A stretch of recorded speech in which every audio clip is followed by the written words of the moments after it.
No, bueno, es que yo principalmente soy periodista, entonces lo que encontré en la fotografía fue mi manera de contar las historias que veía. Entonces, más que la parte creativa, artística, lo que intento es mostrar la historia de la manera más honesta posible. Entonces, sí que es verdad, es verdad que tú estás buscando imágenes que muevan o que causen alguna reacción a la persona que las ve. Entonces, en eso sí entra la luz que hay en la imagen, la composición de la imagen, pero lo que prima sobre todo eso es la historia. Yo creo que depende mucho de la historia que quieras contar. Hay historias que en fotografía se pueden contar, hay algunas historias que es muy difícil contarlas en fotografía porque es muy difícil entrar en según qué sitios o que te dejen acceder a los sitios, aunque tienes que intentar poder acceder a todos los lados donde quieras contar la historia, pero por ejemplo, cómo cuentas en fotografía la historia de gente que ha desaparecido, pues a veces en fotografía puedes mostrar una cosa, pero el texto te ayuda a que se entienda mucho más el pasado de esa gente desaparecida. En cambio hay historias que la fotografía las vehicula mucho mejor que el texto. O sea, yo creo que todo se puede contar en muchos formatos, pero tienes que encontrar el correcto para que esa historia sea contada de la mejor manera posible. Creo que la fotografía requiere tiempo para contar las historias de manera honesta y lo más fidedigna posible, y muchas veces no tenemos tiempo. Yo creo que el límite de la fotografía documental es no manipular tú la realidad. O sea, lo que pasa muchas veces es que tú llegas a un sitio y la gente empieza a actuar de una manera que si no estuvieses ahí no actuaría. Entonces ahí ese límite no lo puedes pasar, te tienes que dar cuenta y parar de fotografiar, porque a veces sí que tú vas con poco tiempo y dices, vale, va, pues necesito que la madre abrace al niño, le dé comer, le duche y le cambie y después que le haga la comida, pero eso en realidad no estaría pasando si tú no estuvieses forzando la situación. Entonces, y eso esto es un ejemplo muy light, pero es que en las guerras pasa que hay bandos que se creen que el periodismo es propaganda, entonces fingen cosas, enseñan muertos porque están los fotógrafos allí, y eso es lo que no creo que se tenga que fotografiar. Pues en Médicos Sin Fronteras hay el departamento de comunicación, y dentro del departamento de comunicación hay el servicio audiovisual, que somos 2 personas, y allí es donde producimos sobre todo el material audiovisual que hacemos cuando vamos a terreno. O sea, donde hay las operaciones de Médicos Sin Fronteras, en los países que hay operaciones, nos mandan, de ahí sacamos el material y lo editamos, y entonces lo mandamos a televisiones, periódicos, depende si es foto, vídeo.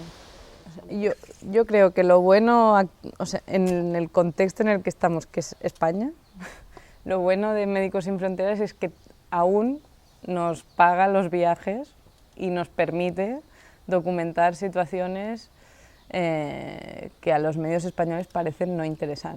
O sea, es muy difícil que un medio español pague una cobertura a un fotógrafo 2 semanas o 3 para documentar algo. Entonces la gente que es freelance pasa auténticos, o sea, tiene que ahorrar para poder hacer un tema, acaban el tema y vuelven a estar, se arruinan cuando hacen el tema, tienen que intentar vender el tema, entonces ellos, Médicos Sin Fronteras te permite un poco, pues bueno, ellos te pagan, bueno, o sea, te permiten llegar al sitio y estar 2 semanas y documentar, cosa que en los medios españoles de momento no pasa. Sí, 5W es una revista de información internacional que nace de la idea de un grupo de gente joven que decimos, donde estamos, cada uno de nosotros no podemos hacer lo que realmente creemos que se debe hacer o que se necesita en periodismo internacional aquí en nuestro país. Entonces nos juntamos unos cuantos, hay perfiles de foto, bueno, somos 8 los que nos hemos juntado y montado el colectivo, y son periodistas, bueno, hay 5 periodistas, un fotógrafo y un chico que hace programador básico para que eso funcione. Entonces esta revista es en web y una vez al año haremos un número en papel. Y lo que queremos es sobre todo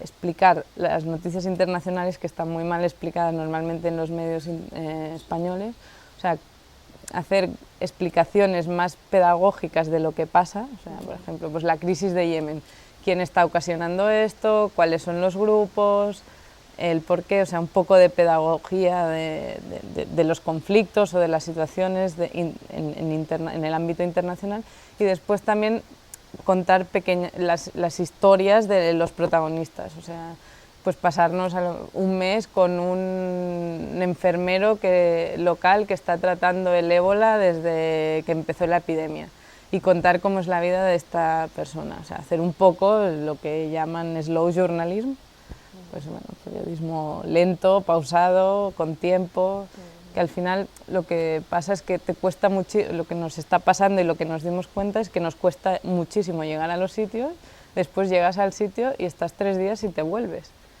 Entonces lo que en verdad cuesta es llegar al sitio, una vez estás allí, pues lo que intentaremos es quedarnos y alargar un poco el tiempo ¿no? De entender lo que quieres contar y estarte rato con las comunidades. Y esto lo podemos hacer no porque tengamos mucho dinero, porque es carísimo hacer esto, pero porque hay muchísimos periodistas españoles que están ya repartidos, están intentando hacer esto con sus medios, pero es que nadie les escucha y les cuesta horrores publicar lo que están haciendo. Entonces, nos hemos juntado 8, pero tenemos una red de colaboradores de no sé, 30, 40, 50 y cada vez se va aumentando. Entonces, entre todos intentaremos contar un poco el mundo. O sea, crónicas de larga distancia significa, bueno, nos costó muchísimo llegar a este subtítulo, significa hacer crónicas de lo que pasa más allá de las fronteras de nuestro país, o sea, y crónica significa pues contar más allá de la noticia, está pasando esto, pues está pasando esto por esto, bueno, lo que vendría a ser el periodismo, tampoco vamos a descubrir nada, lo que está pasando aquí es que, o sea, nos hemos inspirado en otros medios, no es que estemos inventando una nueva manera de hacer periodismo, lo que pasa es que el periodismo internacional aquí está muy olvidado, porque es carísimo o porque a nadie le importa o porque los medios no apuestan por eso. No sé, no sabemos por qué, pero está muy olvidado y cada vez hay más gente que lo intenta hacer y lo hace bien. Sí que es verdad que no competiremos con la actualidad internacional. O sea, si pasa, por ejemplo, si 5W ya estuviese en marcha, con lo de Charlie Hebdo, cuando pasó, no hubiésemos ido a cubrir eso. Con eso no vamos a competir. Eso, o sea, en la actualidad, el día a día, ya hay las agencias, están los medios, pero después de Charlie Hebdo, ¿qué ha pasado? ¿Por qué se produjo por qué en París y por qué en ese momento pasó lo de Charlie Hebdo? Pues a lo mejor ahora sí que estaríamos documentando cómo vive la comunidad musulmana en Francia.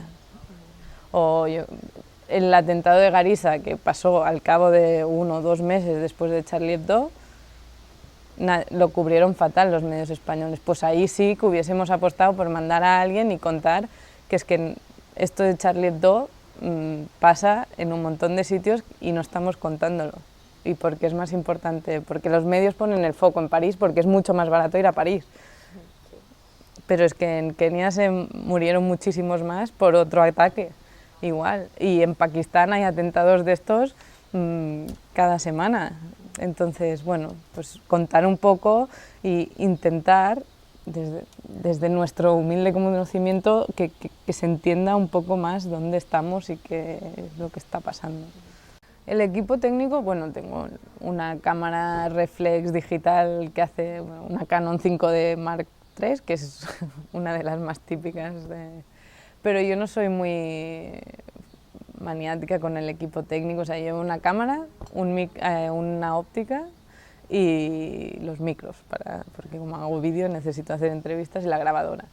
Pero voy con el equipo indispensable para poder sacar las historias. Yo con el que más comprometida me siento es con los movimientos de población.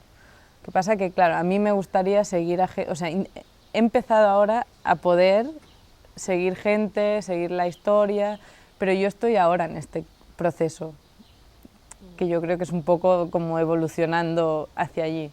Porque hasta ahora era como, no, yo voy aquí, cubro esto, voy allí, cubro lo otro. No, y mejoro haciendo el vídeo y mejoro haciendo las fotos y también quiero hacer esto, y, ¿sabes? Y al final haces muchas cosas y no te acabas de centrar. Entonces yo ahora sí que creo que, bueno, como en proceso de reflexión de, no, te tienes que comprometer, tienes que coger las historias para contarlas exactamente.